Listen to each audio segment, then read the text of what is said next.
segments, they have very critical needs. They have nutrient needs also. Now, you would have known your some relations or parents, grandparents diabetic, and the first thing that they go on the digital or the internet, they actually search for what kind of food they should eat, they should not eat. You announce somebody that you got a heart disease or you got a kidney disease, then they will try to find out what they should eat, what they should not eat. And thanks to our diabetics, diabetologists rather, the industry, some work has happened. Otherwise, for the lifetime, people would have been confused whether they should eat rice or not, or how much, or instead what. Focus on this disease dynamics, treatment pathway, market and competition we are going to connect now, and consumer journey. Okay. Now, I'm just taking an example here. Let's take a disease called diabetes. When you talk about disease dynamics, you must talk about that Keralites are more diabetic in terms of prevalence.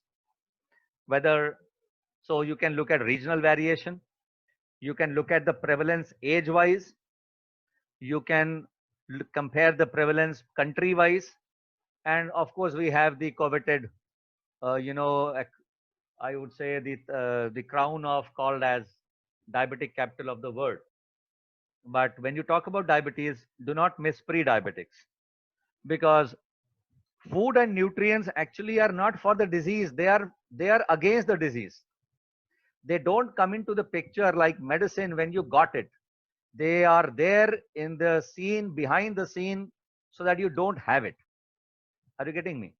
So you should worry about the 10 crore pre-diabetics and offer them such thing which does not, or delay at least, they becoming diabetic later.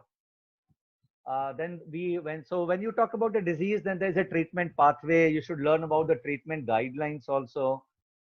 So my question is, one more thing I wanted to tell you before I ask the question. Your products are not for a specific indication. They are for multifactorial, multi-indications. So when I say Volpro Plus, which is a protein shake actually, but has a lot of ingredients added to it to manage the disease, it is not a oral anti-diabetic. It is actually going to help you manage the disease, not cure the disease. It is certainly going to help you prevent the disease. Now, once you have seen the treatment pathway, you learned it. Now, the next thing is, what are the drug categories? Now, the next session that you are going to work on is market and competition. Is that right? Market and competition? Yes, sir. So Yes. in market and competition, you must be able to compare the different drug categories actually in the management of disease on the given attributes. For example, if I'm talking about a diabetic drug, I must take HbA1c reduction percentage. I should talk about whether how good it is actually in terms of side effect profile, or even whether does it cause weight gain. Already the patient is an obese diabetic patient, whether it will cause a weight gain. When you are talking about the drug, so you have to connect your disease with the drug categories. Now, subsequently, you are going to go to the customer journey. Now, when you make the patient flow, you are making it for indication specific patient flow or for the given disease. Okay. Here, there are some four very important key takeaway points. I just want to get your attention to that. Number one, we are a nutrient based approach mechanism we have. This helps prevent and delay the disease itself. Number two, we have a protein, we have biotin in it, we have vitamin B1, 3, 5, 6, 9, 12, we have calcium, we have whole lot of different ingredients. What does it mean? It's a multi-ingredient nutraceutical, and our functional foods are also like that. So we serve more than one disease, not just one disease, more than one.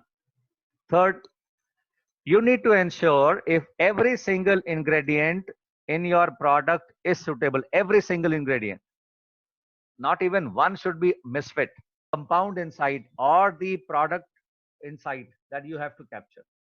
And lastly, you need to prioritize your disease segments and market segments and focus on them.